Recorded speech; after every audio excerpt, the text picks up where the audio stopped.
దేవుని పరిశుద్ధ నామమునకు స్తోత్రం కలుగును గాక. దేవుని బిడ్డలారా, మరి శనివారం ప్రార్థన కూడికకు ప్రభు పేరిట మిమ్మల్ని అందరినీ ఆహ్వానిస్తున్నాం. మరి జరుగుతున్న ఈ కూడికలో మీ అందరూ కూడా పాల్గొని దేవుని దీవెనలు పొందుకోవాలని ప్రభు పేరిట మనం చేస్తున్నాం. ప్రార్థన చేసుకుని కూడికను ప్రారంభించుకుందాం. స్తోత్రం నాయన, పరిశుద్ధుడ, గొప్ప దేవా, శక్తిమంతుడ, మీకు వందనాలు యేసయ్యా. అయ్యా, మరి గత ఈ సంవత్సరం అంతా మమ్మల్ని అందరినీ మీరు ఎక్కడ చాటును కాపాడావు. మరి ఆఖరి నాయన నెలలోకి నాయన మమ్మల్ని ప్రవేశపరిచినందుకై మీకు స్తోత్రాలు. నిజంగా ఈ సంవత్సరం ఎంతో భయంకరమైన దినాలు ప్రభువా. అయ్యా, ఎన్నో మరణాలు ప్రభువా. అయినప్పటికీ నాయన నీ బిడ్డలమైన మమ్ములను ప్రభువా సజీవులెక్కలో బ్రతికించి అయ్యా మీకు స్తోత్రాలు నాయన. మరి త్వరలోనే నాయన నూతన సంవత్సరంలో కూడా ప్రవేశింపబో అయ్యా మమ్మల్ని అందరినీ ప్రవేశపరచబోతున్నందుకై మీకు స్తోత్రాలు యేసయ్యా. మీ ఏమిచ్చినా మీ రుణాన్ని మేము తీర్చుకోలేము దేవా. యేసయ్యా మీకు వందనాలు ప్రభు. మీకు అయ్యా మా హృదయపూర్వకంగా మీ కృతజ్ఞతలు చెల్లిస్తున్నాం యేసయ్యా. ఈ రోజు నాయన జరుగుతున్న ఈ కూడికను మీ చేతులకు అప్పగిస్తున్నాం.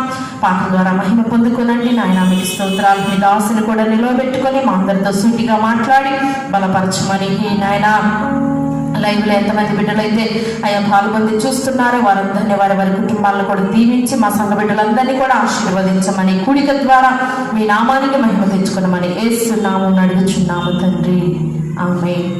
పాటలు పాడుకుందాం దేవుని బిడ్డలారా. మనందరికి వచ్చిన పాట ప్రభువా కాచితివి ఇంతకాలం. మరి ఈ సంవత్సరం అంతా కాపాడి మనల్ని బ్రతికించిన దేవునికి కృతజ్ఞతగా మరి ఈ పాటలు పాడుకుందాం.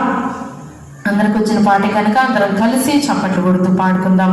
మన జీవ కీర్తనల పాట పుస్తకంలో నుండి 472 పాట. ప్రభువా కాచితివి ఇంతకాలం, కాచితివి ఇంతకాలం, కాచితివి ఇంతకాలం, కాచితివి ఇంతకాలం. చావైన బ్రతుకైన నీ కొరకే దేవా,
పాఠం ద్వారా మహిమ పొందుకున్న దేవుడు అదే రీతిగా వాక్యం ద్వారా కూడా మనతో మాట్లాడి మనలందరినీ బలపరిచినట్లుగా మనందరం కూడా 2 చేతుల పైకెత్తి దేవునికి స్తోత్రం చెల్లిద్దాం. హల్లెలూయా, హల్లెలూయా, హల్లెలూయా, స్తోత్రం. మరి ప్రార్థన చేసుకుందాం. మన మధ్యలో ఉన్న సామ్యులు వచ్చి ప్రార్థనలో నడిపిస్తారు.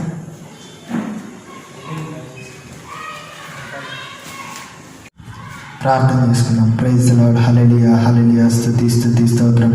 పరిశుద్ధమైన దేవా యేసయ్య, ప్రేమగల తండ్రి, నీ యొక్క బంగారు పాదాలకు వేలాది కృతజ్ఞతాస్తుతులు స్తోత్రాలు చెల్లిస్తున్నాం నాయన. మమ్మల్ని ఇంతవరకు మీ యొక్క రెక్కల నీళ్ళ దాచి కాచి భద్రపరిచి ఈరోజు ఈ విధంగా నాయన మిమ్మల్ని ప్రార్థించుకునే భాగ్యాన్ని మా అందరికీ ఇచ్చినందుకు మీకు వందనాలు చెల్లిస్తున్నాం తండ్రి. అలాగే దేవా, ఈరోజు జరుగుతున్న ఈ యొక్క మీటింగ్ను మీరు ఆశీర్వాదకరంగా జరిగించండి ప్రభావ. ఇంతవరకు మీరు పాటల ద్వారా మహిమ పొందుకున్నారు నాయన, మీకు వందనాలు చెల్లిస్తున్నాం తండ్రి. అలాగే ఇప్పుడు నాయన మీ యొక్క దైవదాసు నిలబడి వాక్యం చెప్పిన ఉండగా నాయన మీరు 2 ఆత్మశక్తితో నింపి మాకు కావాల్సిన వర్తమానాన్ని మీరు దయచేసి నడిపించమని ప్రార్థన చేస్తున్నాం ప్రభావ. అలాగే నాయన చూస్తున్న ప్రతి ఒక్క బిడ్డను మీరు దీవించండి వేసే వాళ్ళకి కావాల్సిన వర్తమానాన్ని మీరు దయచేసి వాళ్ళకున్న సమస్యలన్నీ మీరే తీర్చి వాళ్ళని ఆనందపరచమని ప్రార్థన చేస్తున్నాం ప్రభు. మీకు స్తోత్రాలు చెల్లిస్తున్నాం నాయన. అలాగే తండ్రి ఇంకా జరగనున్న ప్రతి ఒక్క కార్యక్రమంలో మీరే తోడుగా ఉండి అధ్యక్షత వహించి నడిపించమని యేసు నామములో అడుగుచున్నాం తండ్రి. ఆమేన్. హల్లెలూయా, స్తోత్రం. దేవుని నామానికి అత్యధికమైన మహిమ కలుగును గాక. పిల్లారా, మరి శనివారం కూడికలో మనందరం కూడా కూడి ప్రభునామాన్ని మహిమపరచడానికి ప్రభు మనకి ఇస్తున్న చక్కని కృపను బట్టి ప్రభుని స్తుతిస్తున్నాను. మంచిది. మనం శనివారం రోజున ప్రతి శనివారం కూడా జడ్జెస్ న్యాయాధిపతుల గ్రంథాన్ని మనం ధ్యానం చేస్తున్నాం. అందులో ఉన్న అద్భుతమైన విషయాలని మనం నేర్చుకుంటున్నాం పిల్లల. ప్రభు ప్రతి శనివారం కూడా మనతో మాట్లాడుతున్నాడు. మరి ఈ శనివారం కూడా పిల్లల న్యాయాధిపతుల గ్రంథంలోని ఒక చక్కని అంశాన్ని మనం ధ్యానం చేసుకుందాం. చదవండి. న్యాయాధిపతుల గ్రంథం 1వ అధ్యాయము 19వ వచనాన్ని చదువుకుందాం. యెహోవా యూదా వంశస్థులకు తోడైయున్నందున వారు చాలు. 22వ వచనం కూడా చదవండి. యోసేపు ఇంటివారు బేతేలుకు వెళ్ళినప్పుడు ఆమె యెహోవా వారికి తోడైయుండెను. పిల్లరా, ఈ 2 వచనాల్లో, పై వచనంలో కావచ్చు, ఇప్పుడు కింద వచనంలో 19, 22 వచనాల్లో మనం ఒక సిమిలర్ వర్డ్ మనం చూస్తున్నాం. ఏంటి అంటే యెహోవా వారికి తోడై ఉండెను. హల్లెలూయా. దేవుడు ఆ ప్రజలకి తోడై ఉండెను. ఎంత చక్కని మాట అండి. నిజంగా ఈ ప్రపంచం అంతా మనకు వ్యతిరేకమైనప్పటికీ కూడా మన ప్రభు మనకు తోడుగా ఉంటే చాలండి. దేన్నైనా జయిస్తాం. హల్లెలూయా. శ్రమంలో జయం వచ్చింది, బాధల్లో విడుదల వచ్చింది, ఆర్థిక ఇబ్బందుల్లో దేవుని బిడ్డలారా మనం ఉన్నతంగా ప్రభు మనకు తోడుగా ఉంటే చాలండి, మనం నడిపిస్తాడు. కాబట్టి దేవుని పిల్లారా, ఈరోజు మీ అందరితో కూడా మీరు ఏ పరిస్థితుల్లో ఉన్నా, ఇరుకుల్లో ఉన్నా, ఇబ్బందుల్లో ఉన్నా, శ్రమల్లో ఉన్నా, రకరకాల పరిస్థితుల్లో ఉన్నప్పటికీ కూడా పిల్లారా, దేవుడు మీకు తోడుగా ఉండాలని మనస్ఫూర్తిగా కోరుకుంటున్నాను. హల్లెలూయా. ఈ కూడిక రోజున దేవుని బిడ్డలారా, మీరు ఎక్కడి నుంచి వాక్యం వింటున్నప్పటికీ కూడా ఈ వాగ్దానం మీ గృహాల్లో నెరవేర్చబడును గాక. ఆమేన్ చెప్పండి అందరూ కూడా. హల్లెలూయా. కొంతమంది అనుకుంటారు మాకు డబ్బు ఉంది, మాకు ఏం పర్వాలేదు అనుకుంటారు. అండి, డబ్బు అన్ని వేళ పనిచేది గుర్తుపెట్టుకోండి. లేకపోతే మాకు పలుకుబడి ఉంది, మాకు హోదా ఉంది, మేము ఫలానా అని చెప్పేసి చాలా మంది అనుకుంటారు. కానీ ఇవన్నీ ఒకానొక టైంలో జీరో బ్యాలెన్స్ అయితే, ఒకనొక టైంలో ఎందుకు పనికి రాకుండా పోతాయి పిల్లరా. కానీ ఒకటి, దేవుడు నీకు తోడుగా ఉన్నప్పుడు, ప్రభు మీకు అండగా ఉంటే మీరు ప్రపంచాన్ని జయించిన వారుగా మార్చబడతారు. హల్లెలూయా. కాబట్టి ఈరోజు మనందరం కూడా దేవుని బిడ్డలారా, మరి దేవుడు మనకు తోడుగా ఉండేటట్లుగా మనందరం ప్రార్థన చేద్దాం. ఆమె. కాబట్టి దేవుని పిల్లలారా, ఈరోజు మీ అందరూ కూడా ఒక ప్రార్థన చేసుకోండి. దేవా, మీరు నాకు తోడుగా ఉండండి అయ్యా, మమ్మల్ని ఆశీర్వదించండి అయ్యా, మా కుటుంబానికి తోడుగా ఉండండి మనం ప్రార్థన చేసుకున్నాం పిల్లలు. ఈరోజు ఈ కూడిక రోజున దేవుడు ఎవరికి తోడుగా ఉంటాడు అనే విషయాలు నేను త్వరగా కొన్ని మాటలు చెప్తాను. అంటే వివరంగా మనం ధ్యానం చేసుకోవాలంటే చాలాసేపు పట్టిందండి. కానీ అలా కాకుండా కొద్దిగా మీకు చూపిస్తాను. మీరు ఆ తర్వాత ఇంట్లో ధ్యానం చేసుకోండి పిల్లరా. మొట్టమొదటిది అంటే దేవుడు ఎవరికి తోడుగా ఉంటాడు. అయితే ఈరోజు నా వర్తమానం ఏంటంటే, దేవుడు అందరికీ తోడుగా ఉంటాడా? ఒక చక్కగా పొద్దునంతా పనిచేసి రాత్రిపూట శుభ్రంగా తాగి పడుకునే వాడికి తోడుగా ఉంటాడా? బాగా దేవుడిచ్చిన నోటితో స్తుతించడానికి బదులుగా మస్తుగా జరదా గిల్లెలు, ఆ గిల్లెలు, ఈ గిల్లెలు వేసి ఇంకా ఏమంటారు పాన్పరాలు వేసేసి ఊసి అల్లాడి ఈ నోటిని పాడు చేసుకునే వాళ్ళతో దేవుడు తోడుగా ఉంటాడా? బాగా అర్థం చేసుకోండి. దేవునికి వ్యతిరేకమైన పనులు చేసే వాళ్ళతో తోడుగా ఉంటాడా? కాదండి. కొన్ని ప్రాసెస్లు ఉన్నాయి. దేవుడు మనకు తోడుగా ఉండాలంటే మనం ఏం చేయాలి? లేకపోతే దేవుడు ఎటువంటి వ్యక్తులకు తోడుగా ఉంటాడు? మొట్టమొదటిది చదవండి. ఆదికాండం 39వ అధ్యాయము 21వ వచనాన్ని చదువుకున్నాం. అయితే యెహోవా యోసేపునకు తోడయుండి అతని యందు కనికరపడి అతని మీద చెరసాల యొక్క అధిపతికి కటాక్షం కలుగునట్లు చేసెను. చాలండి. పిల్లరా, ఇక్కడ మనం గమనించినప్పుడు దేవుడు ఎవరికి తోడుగా ఉన్నాడంట? యోసేపునకు తోడుగా ఉన్నాడంట. ఎందుకని తోడుగా ఉన్నాడు అంటే బాగా అర్థం చేసుకోండి. మనతో దేవుడు తోడుగా ఉండాలంటే మనం ఏం చేస్తే దేవుడు తోడుగా ఉంటాడంటే 9వ వచనం చదవండి. ఆదికాండం 39వ అధ్యాయం 9వ వచనం చదవండి. నీవు అతని భార్య అయినందున నిన్ను తప్ప కాబట్టి నేను చేసి అదిగో దేవునికి విరోధముగా పాపము కట్టుకుందునని. చాలండి పిల్లలా, యోసేపుకు దేవుడు తోడుగా ఉన్నాడు. యోసేపు ఎక్కడ ఉన్నాడు? యోసేపు చెరసాల్లో వేయబడ్డాడు. ఎందుకని దేవుడు చెరసాల్లో కూడా యోసేపుకు తోడుగా ఉన్నాడు అంటే, యోసేపు పాపాన్ని తన్నేశాడు, పాపాన్ని దూరపరిచాడు, పాపాన్ని త్రోసివేశాడు. అందుకే నేను దేవుడు ఆయనకి దగ్గరగా వచ్చేసాడండి. దేవునికి స్తోత్రం చెబుతాం. హల్లెలూయా. పిల్లరా, మొట్టమొదటిది దేవుడు ఏ వ్యక్తులకు తోడుగా ఉంటాడు అంటే, నీ చుట్టూనున్న పరిస్థితుల్లో నీ దగ్గరకు వచ్చే పాపాలని, లేకపోతే నువ్వు ఎదుర్కొంటున్న ప్రతి పాపాన్ని నువ్వు త్రోసివేసినప్పుడు, ఒక్క మాట చెప్పాలంటే దేవుని పిల్లరా, పరిశుద్ధులతో దేవుడు తోడుగా ఉంటాడు. దేవునికి స్తోత్రం చెల్లించుదాం. దేవుని పరిశుద్ధులతో దేవుడు తోడుగా ఉంటాడు. పిల్లరా, ఇదిగో చక్కగా దేవుని వాక్య ప్రకారం, పరిశుద్ధులంటే ఎవరు? దేవుని వాక్య ప్రకారం నడిచేవారు. దేవుని వాక్యంలో సున్నైనను పొల్లైనను పోకుండా ఆ వాక్యానుసారంగా తమ బ్రతుకును సరిదిద్దుకుంటూ ఈ లోకములో సాగిపోయే ప్రతి ఒక్కరితో దేవుడు తోడుగా ఉంటాడండి. ఒకసారి గమనిస్తున్నావా? ఈ రాత్రి దేవుడు నీతో మాట్లాడుతుండగా ప్రభువుని ఒకసారి ఆహ్వానించు, పరిశుద్ధతను ఆహ్వానించు. పరిశుద్ధతలో ఆటోమేటిక్గా దేవుడు పరిశుద్ధతలో నీకు తోడుగా ఉంటాడు. మత్తయి సువార్త 5వ అధ్యాయంలో మనం చూస్తున్నాం కదా, మన హృదయ శుద్ధి గలవారు. మత్తయి సువార్త 5వ అధ్యాయంలో అది చదవండి. హృదయ శుద్ధి గలవారు ధన్యులు. అంటే దేవుడిని చూస్తారంటే అర్థమేంటి? అక్కడ దగ్గరకు వస్తాడు దేవుడు. దేవుడు వారికి తోడుగా ఉంటాడు. పిల్లలు యోసేపుకు తోడుగా ఉన్నాడు. కారణం ఏంటో తెలుసా? యోసేపు యొక్క హృదయం శుద్ధిగా ఉన్నది కాబట్టి దేవుడు యోసేపునకు తోడుగా ఉన్నాడు. దేవుని బిడ్డలారా, ఈరోజు ఒక్కసారి మనం పరీక్షించుకుందాం. ఈ లోకంలో మనం భయంకరమైన పాపపు లోకంలో బ్రతుకుతున్నామరా. వాస్తవం పిల్లరా, మనం క్రొత్త నిబంధనలో మనం చూసినప్పుడు రకరకాల పాపాలు, పాత నిబంధనలో ఒక రకమైన పాపాలు అయితే క్రొత్త నిబంధనలో మానసిక సంబంధమైన పాపాలు ఎక్కువ అన్నమాట. చూసారా? ఈ పాపాలు ఇప్పుడు ప్రజెంట్ మన చుట్టూ తిరుగుతూ ఉన్నాయి. భయంకరమైన పాపాలు దేవుని బిడ్డలారా. చూడండి, గలతీ రాసిన పత్రికలో మన శరీర కార్యాలు స్పష్టమైనవి. అవేమనగా అల్లరితో కూడిన ఆటపాటలు, మత్తు, కామ వికారములు, పోకిరి చేష్టలు, ఇవన్నీ చెప్తాడు పిల్లరా. ఇవన్నిటికి మనం ఎలా ఉండాలో తెలుసా? వాటన్నిటిని మనము కాళ్ళతో తన్నుదముగాక, దూరపరచుదముగాక. హల్లెలూయా. యోసేపు పాపము దగ్గరకు వచ్చినప్పుడు, పాపము చేయాల్సిన ఆ యవన ప్రాయంలో ఉన్నప్పుడు కూడా పాపాన్ని చేయకుండా పాపానికి దూరంగా ఉన్నాడు.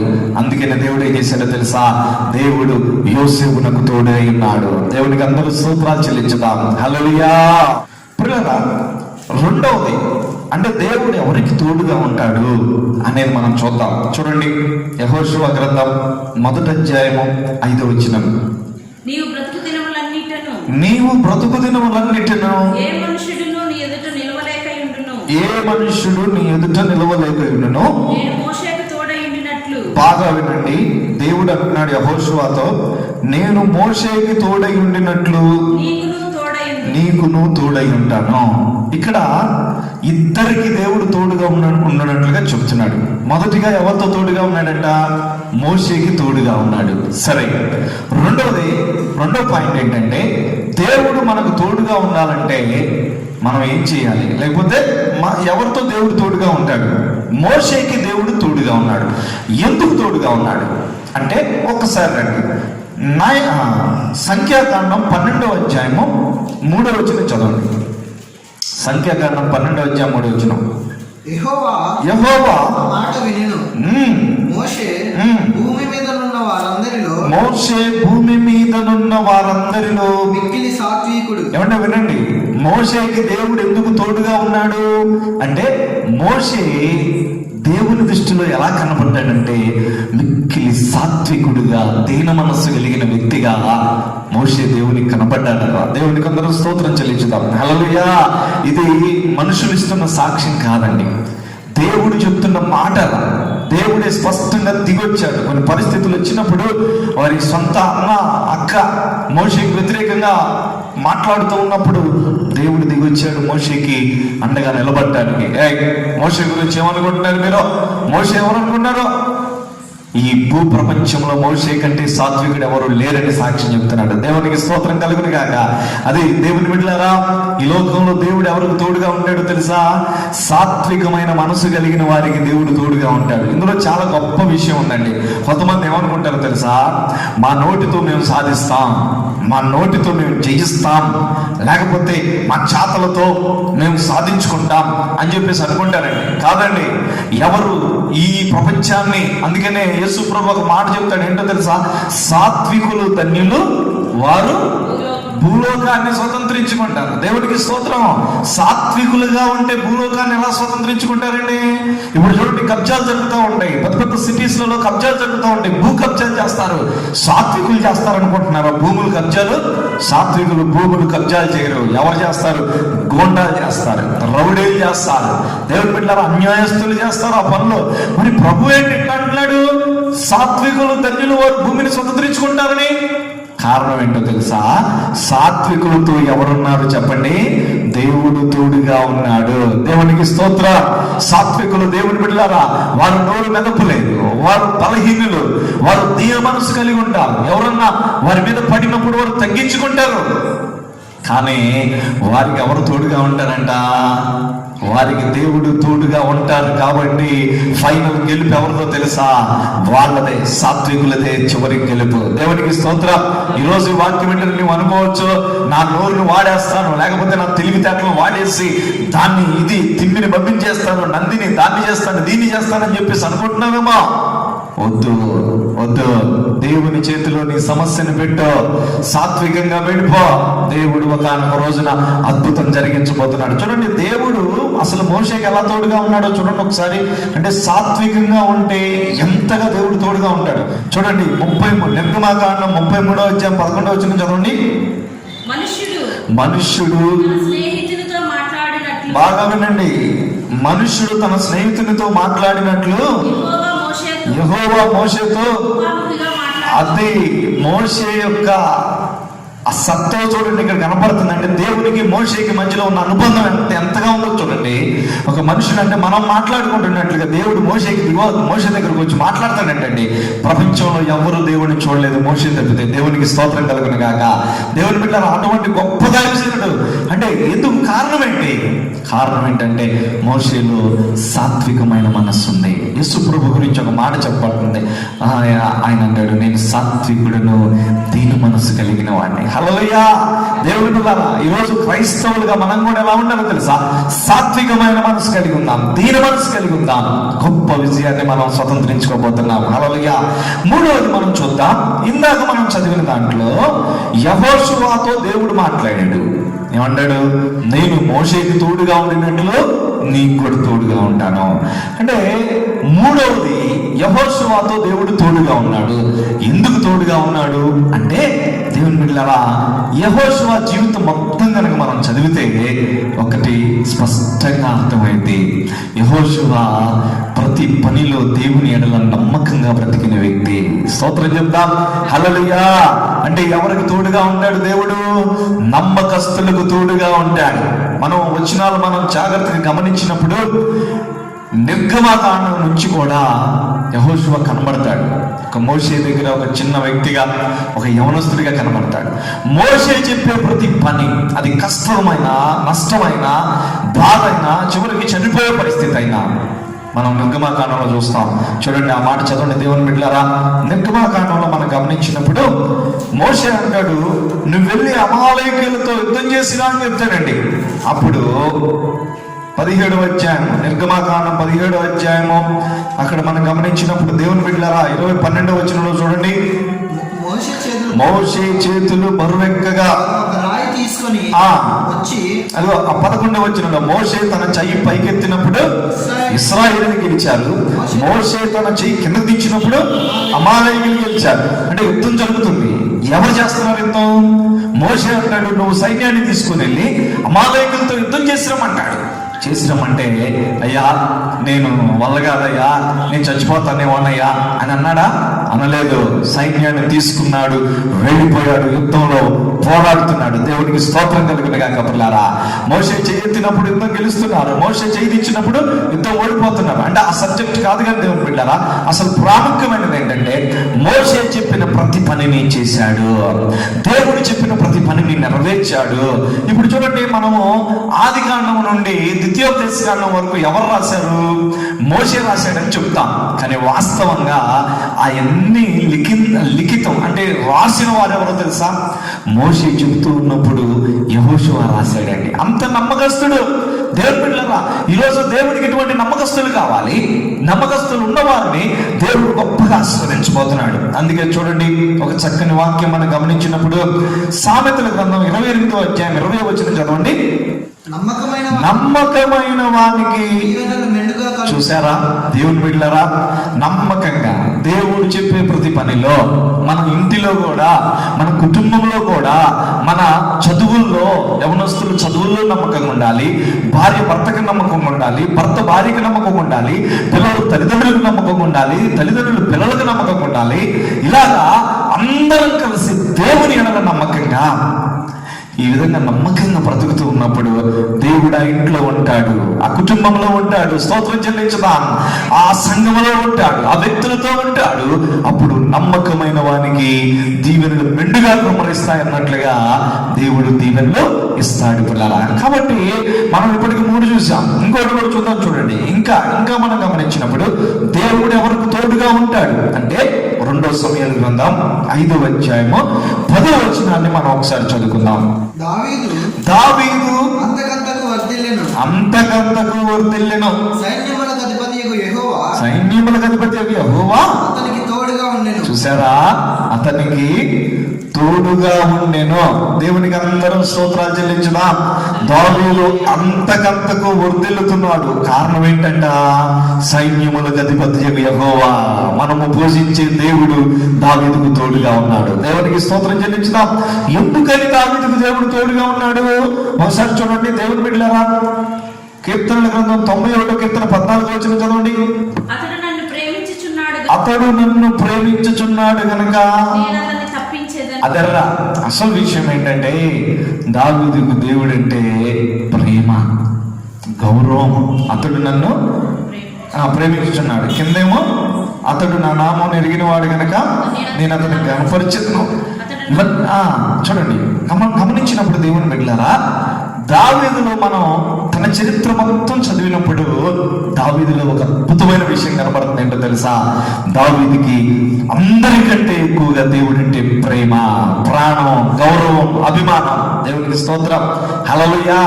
అందుకనే దావీదు ఎక్కడికి వెళ్ళినా దేవుడు దావీదుకు తోడుగా ఉన్నాడట. యుద్ధాల్లో తోడుగా ఉన్నాడు, అడవుల్లో తోడుగా ఉన్నాడు. తెల్లవారుజాము మొరపెట్టినప్పుడు దేవుడు దిగొచ్చాడు. క్రొవ్వు మెదడులు 61 కీర్తనలు అంటాడు, క్రొవ్వు మెదడులు దొరికినట్లుగా ప్రభువా నీ సన్నిధిని నేను ఆనందిస్తున్నానయ్యా. కారణం ఏంటి? ఎక్కడున్నాడు? అప్పుడు అరణ్యంలో ఉన్నాడు, అయినా దేవుని సన్నిధిని ఆస్వాదిస్తున్నాడు.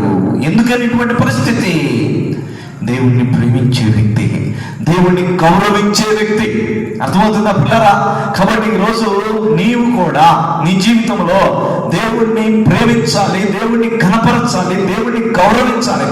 ప్రేమించడం, ఘనపరచడం, గౌరవించడం అంటే అర్థం ఏంటి? పాట పాడేయటమా? ప్రేమించేదన్ అతి కమ్ముగా అని చెప్పేసి చర్చిల్లో పాటలు పాడేసి ఇంటికి వెళ్ళిన తర్వాత, లేకపోతే బయటికి వెళ్ళిన తర్వాత రహస్య పాపాలు ఉంటాయి కొంతమందికి. తెలుసా దేవుని బిడ్డలారా? చూడటానికి ఏదో అంటారు చూడండి, బయటేమో బాగుంటారంట, లోపల మాత్రం దేవుని బిడ్డలారా ఆ మేడి పండు చూడు మేలిమయ్యుండు, పొట్ట విప్పు చూడు పురుగులండు అనే సామెత ప్రకారం కొంతమంది జీవితాలు ఉంటాయి పిల్లరా. కాదు, అది కాదు ప్రేమ. తెల్ల బట్టలు వేసుకోవటం కాదు ప్రేమ. దేవుడు అంటే వేసుకోవద్దని చెప్పట్లేదు, గుర్తుపెట్టుకోండి. లేకపోతే చక్కగా ఒక మంచి పాటలు పాడటం కాదు. సినిమా వాళ్ళు కూడా పాటలు పాడుతున్నారు తెలుసా? కాదు, ఇది కాదు ప్రేమ అంటే. ఏంటి ప్రేమ అంటే? దేవుణ్ణి ప్రేమించడం అంటే దేవునికి ప్రథమ ప్రాధాన్యత ఇవ్వడం. మొట్టమొదటి స్థానం ప్రభువే, అందరికంటే ఎక్కువగా ప్రభువే. ఇక నీకు ప్రభువే ఉంటాడనమాట. పొద్దుట లేచినప్పుడు ప్రభువే, రాత్రి పడుకోబోయేటప్పుడు ప్రభువే. నీ ఎక్కడ చూసినా కానీ నువ్వు తీసుకునే ప్రతి నిర్ణయాల్లో ప్రభువుని ముందు పెడతావు. ప్రభువుకి అవమానం జరిగితే ప్రక్కన పెడతావు. ప్రభువుకి ఘనపరిచేదైతే దాన్ని స్వీకరిస్తావు. ఇదే ప్రభువుని ప్రేమించడం అంటే, గౌరవించడం అంటే, ఘనపరచడం అంటే. దావీదు మహారాజు జీవితంలో రాజైనప్పుడు మొట్టమొదటిగా చేసిన పని ఏంటో చెప్పండి? శుభ్రంగా ఇల్లు కట్టుకున్నాడా? లేకపోతే అబ్బా నాకు ఇన్ని సంవత్సరాల కష్టాలు పోయి ఇప్పుడు నేను ఇష్టానుసారంగా బ్రతకొచ్చు, చక్కగా అర్థమైందని చెప్పేసి అనుకున్నాడు అనుకుంటున్నారా? లేదు. దావీదు రాజు అయిన తర్వాత మొట్టమొదటిసారిగా పనిచేసింది ఏంటో ఏం పని తెలుసా? ఇదిగో అక్కడ దేవుని మందసాన్ని తీసుకొని యెరూషలేముకు తీసుకొచ్చాడు. దేవునికి స్తోత్రం చెల్లించుదా. ఆ తర్వాత ఇదిగో అందరిని పిలిచి అంటున్నాడు, ఈ మందసము, నేను మంచి ఇంట్లో ఉంటున్నాను, ఈ మందసం గుడారంలో ఉంటుంది, కాబట్టి ఈ మహాదేవునికి ఒక గొప్ప మందిరాన్ని కడదాం అన్నాడు. అందరూ స్తోత్రం చెల్లించుదా. ఈ రాత్రి చూసావా? ఇది ప్రేమ, ఇది ప్రేమ. దేవునికి ప్రథమ ప్రాధాన్యత ఇవ్వటమే దేవుని ప్రేమించటం. కాబట్టి దేవుని పిల్లలారా, ఈరోజు ఈ వాక్యం వింటున్న నీవు ఎవరికి ప్రాధాన్యత ఇస్తున్నావు? ఎవరి మాటను గౌరవిస్తున్నావు? దేవుని వాక్యాన్ని గౌరవిస్తున్నావా? అది ప్రేమించినట్లే దేవుణ్ణి. లేకపోతే దేవుని ప్రక్కన పెట్టి, దేవుని వాక్యాన్ని ప్రక్కన పెట్టి నీ ఇష్టానుసారంగా, లేకపోతే ఎవరో ఒకరు చెప్పిన మాటలు నువ్వు వింటున్నావా? అది దేవుణ్ణి ప్రేమించినట్లు కాదరా. ఈరోజు తీర్మానించుకున్నాం. కాబట్టి దావీదుకు దేవుడు ఎందుకు తోడుగా ఉన్నాడు అంటే, దావీదు దేవుణ్ణి ప్రేమిస్తున్నాడు, దావీదు దేవుణ్ణి గౌరవిస్తున్నాడు. ఏ వ్యక్తి అయితే నన్ను ప్రేమిస్తాడో నేను వారిని ప్రేమిస్తానని ప్రభు చెప్తున్నాడు. ఎక్కడైతే దేవుణ్ణి ప్రేమిస్తామో అక్కడ వారిని దేవుడు వర్తిల్ల చేస్తాడు. దేవునికి స్తోత్రం.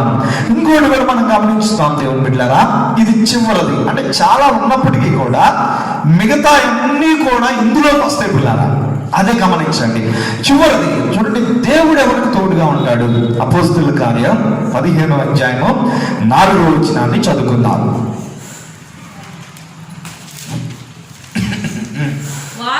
వారు యెరూషలేమునకు రాగా సంఘపు వారును అపోస్తలులను పెద్దలను వారిని చేర్చుకొని, దేవుడు తమకు తోడయుండి చేసినవన్నీ వారు వివరించిరి. పిల్లరా, పౌలు గారు పరిచయం చేసి యెరూషలేం వచ్చాడు. అప్పుడు అపోస్తలులందరూ వాళ్ళని ఆహ్వానించి షేక్ హ్యాండ్లు ఇచ్చేసి మంచి పరిచయం చేశావు నాన్న అని చెప్పినప్పుడు, అప్పుడు వీళ్ళు ఏం చేశారంట? దేవుడు తమకు తోడై ఉండి చేసిన కార్యాలన్నీ సాక్ష్యాలు చెప్పారంటండి పిల్లరా. అంటే అర్థం ఏంటి? దేవుడు అపోస్తలులకి తోడుగా ఉన్నాడు. పౌలు గారికి కావచ్చు, పేతురు గారికి కావచ్చు, అపోస్తలులకు కానీ దేవుడు తోడుగా ఉన్నాడు. ఎందుకని తోడుగా ఉన్నాడు అంటే, పిల్లరా బాగా ఆలకించండి, అపోస్తలులు దేవుని కోసం సమస్తాన్ని వదిలిపెట్టి దేవుని పరిచర్య కోసం పరుగులెడుతున్నారు. స్తోత్రం, హల్లెలూయా. ఎవరికి దేవుడు తోడుగా ఉంటాడో తెలుసా? ఎవరైతే దేవుని పరిచర్య కోసం ప్రయాసపడతారు, దేవుని పరిచర్య కోసం అంటే దేవుని రాజ్య విస్తరణ కోసం, ఇది దేవుని రాజ్య విస్తరణ కోసం ఎవరైతే పాటుపడతారో, అహర్నిశలు దేవుని అనేక ఆత్మలను రక్షించాలని, నశించిపోతున్న ఆత్మలను ప్రభు సన్నిధిలోకి నడిపించాలని ఎవరైతే పరుగులెడుతా ఉంటారో, ప్రయాసపడతా ఉంటారో, ప్రార్థనలు చేస్తూ ఉంటారో, వారికి దేవుడు తోడుగా ఉండబోతున్నాడు. అందరూ స్తోత్రాలు చెల్లించండి. హల్లెలూయా. దీనికి సేవే చేయక్కర్లేదు, అర్థమవుతుందా? ప్రార్థన చేసినా దేవుడు తోడుగా ఉంటాడు. భారతదేశాన్ని దేవా నా కొరకు ఇవ్వండి ప్రభా అని ప్రార్థించే వారికి దేవుడు తోడుగా ఉండబోతున్నాడు. అదేవిధంగా ప్రతిరోజు కూడా కొంతమందికి స్వార్థ ప్రకటించాలని పరుగులెత్తే వారికి దేవుడు తోడుగా ఉంటున్నాడు. ఇదిగో కొన్ని సంఘాలు దేవుని పరిచర్యలో పాల్పంచుకోబోతున్నాయి. ఆ సంఘాలకు దేవుడు తోడుగా ఉంటాడు. సేవకులు కొంతమంది కష్టపడి పనిచేస్తూ ఉంటారు. అహర్నిశలు కూడా దేవుని యొక్క అనేక మందిని ప్రభు దగ్గరికి నడిపించాలని కష్టపడుతూ ఉంటారు. వారికి దేవుడు తోడుగా ఉంటారు. టోటల్ గా చెప్పాలంటే ప్రభు పరిచర్య చేసే బిడ్డలకి, విశ్వాసులు కావచ్చు, సేవకులు కావచ్చు, వారందరికీ దేవుడు తోడుగా ఉండబోతున్నాడు. దేవునికి స్తోత్రం. అపోస్తలులు చూడండి పిల్లరా, ఎక్కడికి వెళ్తే అక్కడ అద్భుతాలు జరిగినాయి అంట. ఎందుకు జరిగినాయి? పేతురు నీడబడితేనే స్వస్థతలో చనిపోయిన వారిని లేపేడు పేతురు. ద్వారకా తబిత అనే అమ్మాయిని పేతురు ద్వారా ప్రభు లేపాడు. ఎందుకో ప్రభు తోడుగా ఉండి అద్భుతాలు జరిగించాడు. హల్లెలూయా. అపోస్తలులు ఎంతో మంది దేవుని బిడ్డలారా అనేక ప్రాంతాలకు వెళ్ళిపోయినప్పుడు దేవుడు గొప్ప గొప్ప కార్యాలు జరిగించాడు. ఎవరు చెప్పినా కానీ వారి ద్వారా దేవుడు అద్భుతాలు జరిగించాడు. చూడండి, పౌలు గారిని జైల్లో వేసినప్పుడు, పౌలు గారు పాటలు పాడుతూ ఉన్నప్పుడు భూకంపం వచ్చేసింది. ఎవరో పలుగులు పెట్టి చేశారా? కాదు, దేవుని శక్తి దిగొచ్చింది. దేవుడు తోడుగా ఉన్నారు పిల్లలు. కాబట్టి చివరిగా మనం గమనించినప్పుడు దేవుని పరిచర్య కోసం కష్టపడే వారికి దేవుడు తోడుగా ఉన్నాడరా. కాబట్టి దేవుని పరిచర్యలో సోమరులు కాకుండా కష్టపడదాం, సంఘాలను అభివృద్ధి చేసుకుందాం. అదేవిధంగా అంటే ఈ కరోనా సమయంలో మనం ఏమీ చేయలేం, కానీ కరోనా వెళ్ళిపోయిన తర్వాత కష్టపడి పనిచేద్దాం. దేవుని బిడ్డలారా, ఇదిగో సంఘాలను అభివృద్ధి పరుచుకుందాం. భారతదేశాన్ని ప్రభు కొరకు సంపాదించిన సోమర్థనాన్ని వీడుదాం. మనందరం కూడా రేపు కరోనా అయిపోయిన తర్వాత మహా ఉద్యమం రాబోతున్నది, గుర్తుపెట్టుకోండి. ప్రపంచ వ్యాప్తంగా గొప్ప ఉద్యమం రాబోతున్నది. ఈ ఉద్యమంలో మనము మన సంఘాలు పాల్పొందుకుంటూ అనేక మందిని ప్రభు దగ్గరికి నడిపించుదాం. ప్రభు దగ్గరికి నడిపిస్తే దేవుడు గొప్ప ప్రతిఫలాన్ని ఇవ్వబోతున్నాడు. కాబట్టి దేవుడు బిడ్డలారా, ఇట్టి రీతిగా దేవుడు మనకి తోడుగా ఉండబోతున్నాడు. అందుకని మనందరం కూడా పరిశుద్ధులుగా, నమ్మకస్తులుగా, సాత్వికులుగా, దేవుని బిడ్డలారా, ఇంకా ఏంటి, మొట్టమొదటిది మనం గమనించినప్పుడు పరిశుద్ధులకు దేవుడు తోడుగా ఉండబోతున్నాడు. రెండవదిగా సాత్వికులకు దేవుడు తోడుగా ఉండబోతున్నాడు. మూడవదిగా నమ్మకస్తులకి దేవుడు తోడుగా ఉండబోతున్నాడు. నాలుగవదిగా దేవుని ప్రేమించే వారికి దేవుడు తోడుగా ఉండబోతున్నాడు. ఐదవది చివరిగా దేవుని పరిచర్యలో కష్టపడి పనిచేసే బిడ్డలకి దేవుడు తోడుగా ఉండబోతున్నాడు. కాబట్టి మనందరం కూడా ఈ 5 విషయాలు చూసుకుంటూ మనం కూడా దేవుని తోడు కోసం ప్రయాసపడదాం. దేవుడు అటువంటి కృప ప్రభు మీ అందరికీ దయచేయను గాక. తల వంచండి, ప్రార్థన చేసుకుందాం, కళ్ళు మూసుకుందాం. దేవుని బిడ్డలారా, ఈరోజు ప్రభు మీ అందరితో మాట్లాడుతూ ఉండగా మనల్ని మనం సమర్పించుకుందాం. దేవుడు మనకు తోడుగా ఉండును గాక. కానీ దేవుడు తోడుగా ఉండాలంటే ఇప్పుడు చెప్పినవన్నీ కూడా మనం చేస్తే దేవుడు మనకు తోడుగా ఉంటాడు. కాబట్టి అట్టి రీతిగా మన సంఘాన్ని ప్రభు దీవించినట్లుగా, మన కుటుంబాలు దీవించినట్లుగా అందరం స్తోత్రాలు చెల్లించుదాం. హల్లెలూయా. స్తోత్రం, స్తోత్రం, స్తోత్రం, స్తోత్రం, స్తోత్రం, స్తోత్రం, స్తోత్రం. ప్రార్థన. పరిశుద్ధుడు అయిన దేవా, ప్రేమ కలిగిన తండ్రి, ఈరోజు మేమందరం కలిసి మీ సన్నిధిలో ఉండి కృప మాకు ఇచ్చినందుకు స్తోత్రం ప్రభా. అయినా ఈరోజు వాక్యం ద్వారా మాతో మాట్లాడి మీరు ఎలాగ తోడుగా ఉంటారు, ఎవరికి తోడుగా ఉంటారని చెప్పినందుకు స్తోత్రం ప్రభా. ఈ చెప్పబడిన వాక్యం నీ ప్రియులైన బిడ్డలందరి జీవితాల్లో ఫలింపచేయండి. వారికి కూడా మీరు తోడుగా ఉండండి. వారు కూడా ఈ రీతిగా బ్రతుకున్నట్లుగా కృప దాయిచ్యమని ప్రార్థన చేస్తున్నాను ప్రభా. మా సంఘస్థులందరినీ దీవించండి, ఆన్లైన్లో ఉన్న బిడ్డలందరినీ ఆశీర్వదించండి. రేపటి దిన ప్రభా, రేపు చర్చిలో జరుగుతున్న మీటింగ్ ఆశీర్వాదకరంగా జరిగించి మీ నామానికి మహిమ తెచ్చుకోమని ప్రార్థిస్తూ ప్రభా, ఇంతవరకు మీ సన్నిధి ఇచ్చినందుకు స్తోత్రాలు చెల్లిస్తూ యేసు పరిశుద్ధ నామమున అడుగుచున్నాము తండ్రి, ఆమేన్. తండ్రి, కుమార, పరిశుద్ధాత్మల ప్రేమ, కృప, సమాధానాలు కూడిన బిడ్డలందరికీ, లైన్లో ఆన్లైన్లో ఉన్న బిడ్డలందరికీ సదా తోడే నిలిచును గాక. ఆమేన్, ఆమేన్. దేవుడు మిమ్మల్ని అందరినీ దీవించును గాక. ఆమేన్.